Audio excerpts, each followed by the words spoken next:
before the pyramids of Egypt or the temples of Greece, there was Mesopotamia, the place where human civilization began. This region, between the Tigris and Euphrates rivers, saw the birth of writing, cities, laws, and schools. But beyond all that, something even deeper connected its people: their gods. The Mesopotamians believed that gods were everywhere and ruled over every part of life: weather, war, love, death, and even dreams. They weren't just far-off beings in the sky. They lived among the people, and their moods shaped the world. Some of these gods were feared, others were loved, and the stories about them? Let's just say they were wild. Today, we're counting down the top 10 gods and beliefs that shaped this ancient world. 10. Religion was the center of everything. In Mesopotamia, religion wasn't something you did on the weekends. It was part of your daily routine. Every major city had its own patron god or goddess, and each god had their own temple, priests, and festivals. These temples weren't small chapels. They were giant structures called ziggurats that towered above the cities. People believed these buildings helped the gods come down to earth. Farmers would pray for rain, soldiers would ask for victory, and parents would offer gifts for healthy children. Every part of life had a god watching over it, and people worked hard to stay on their good side. If things went wrong, like a drought or a war, it meant the gods were angry. So, sacrifices were made, rituals were performed, and prayers were constant. 9. Anu, the god of the sky. At the top of the Mesopotamian god hierarchy was Anu, the god of the sky. He was seen as the father of all gods, the ruler of the heavens, and the one who gave kings their power. If you were a king in Mesopotamia, it was essential to claim that your authority came from Anu. Without his blessing, your rule meant nothing. But Anu wasn't exactly involved in day-to-day life. He stayed in the highest part of the heavens, mostly watching. Still, his name held weight. When other gods got out of line, Anu was the one who stepped in. His temple in the city of Uruk was one of the oldest and most respected places of worship in Mesopotamia. 8. Enlil, the god of wind and authority. Next up is Enlil, one of the most powerful gods in the Mesopotamian pantheon. He was the god of wind, air, and storms, but also of leadership and order. If Anu was the sky god who stayed above it all, Enlil was the one who actually ran things. One myth says that Enlil once sent a great flood to wipe out humanity because people were making too much noise. Sound familiar? That story was told long before the Bible's version. Enlil's temple in Nippur was considered sacred ground, and people traveled far just to offer him gifts. 7.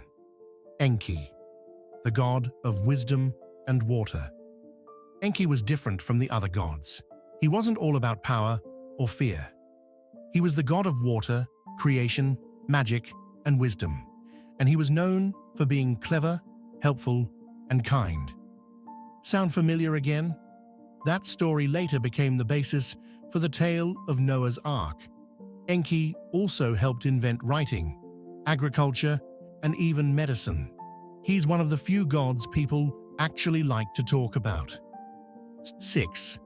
Inanna, the goddess of love and war. Inanna, also known later as Ishtar, was one of the most fascinating and unpredictable deities. She was the goddess of love, beauty, desire, and war. That's right, she ruled both passion and violence. Inanna wasn't gentle or quiet. She was bold, emotional, and incredibly powerful. Her myths are full of drama. In one story, she decides to visit the underworld, which nearly destroys the balance of life and death. In another, she forces the god of wisdom to give her the secrets of civilization. Inanna represented everything intense about being human. love, rage, jealousy, strength. Her temple in Uruk was one of the grandest in the region, and she remained popular for centuries, even as other cultures adopted her under new names. 5. Nana, the god of the moon. Nana, also called Sin in Akkadian, was the god of the moon. He wasn't as flashy as the gods of war or storms, but he was deeply respected. People looked to the moon for signs, calendars, and timekeeping. Nana's light was seen as a guide through the darkness, and his cycles helped mark the seasons. His main temple was in Ur, and his priests were known for their deep knowledge of astronomy. Nana was considered calm and wise. In a world where the gods often acted on emotion, he brought a sense of regularity. Mesopotamians believed that the moon's path across the sky was his journey, riding in a boat through the heavens each night. 4. Utu, the god of the sun and justice. While Nana ruled the night, Utu, also called Shamash, ruled the day. He was the god of the sun, but more importantly, the god of truth and justice. Utu was believed to see everything that happened during the day, which made him the perfect god to judge right from wrong. In court cases, people would swear oaths in his name. He was often shown holding a saw, symbolizing his ability to cut through lies and reveal the truth. Utu didn't just watch from above, he was active in helping people. He guided travelers, protected the innocent, and punished the guilty. In a time when laws were new and kings ruled with power, Utu was the symbol of fairness. 3. Ereshkigal, the queen of the underworld. Death wasn't ignored in Mesopotamian religion, it had a queen. Her name was Ereshkigal, and she ruled the underworld, a dark and gloomy place where souls went after death. Unlike heaven or hell, the Mesopotamian afterlife wasn't about reward or punishment. It was more like a shadowy version of life. Everyone went there, no matter how they lived. Ereshkigal stayed in her gloomy kingdom and rarely came to the surface. One of the most famous stories about her involves Inanna visiting the underworld. Ereshkigal kills her and hangs her on a hook, throwing the world into chaos. It takes a series of deals and sacrifices to bring Inanna back. Ereshkigal was feared, respected, and rarely crossed. 2. Ninhursag, the mother goddess. Ninhursag, also known as Ki or Mami, was the great mother goddess. She represented earth, fertility, and childbirth. In a time when survival was tough and every birth mattered, Ninhursag was incredibly important. She was seen as the one who helped women give birth safely and ensured the land remained fertile. In one myth, she helps create humans from clay with the help of Enki. Later, when Enki becomes sick after breaking cosmic laws, it's Ninhursag who heals him by creating deities to fix each part of his body. Her care, strength, and wisdom made her a key figure in keeping both people and nature alive. 1. The legacy of Mesopotamian gods. Even though the temples of Mesopotamia have crumbled and the people are long gone, their gods didn't just disappear. Many of their stories, symbols, and ideas were passed down through time. When Babylon rose, it carried many of these gods with it. Later, the myths of the Hebrews, Greeks, and others were shaped by them. The Great Flood, the creation from clay, the Tree of Life, the battle between order and chaos.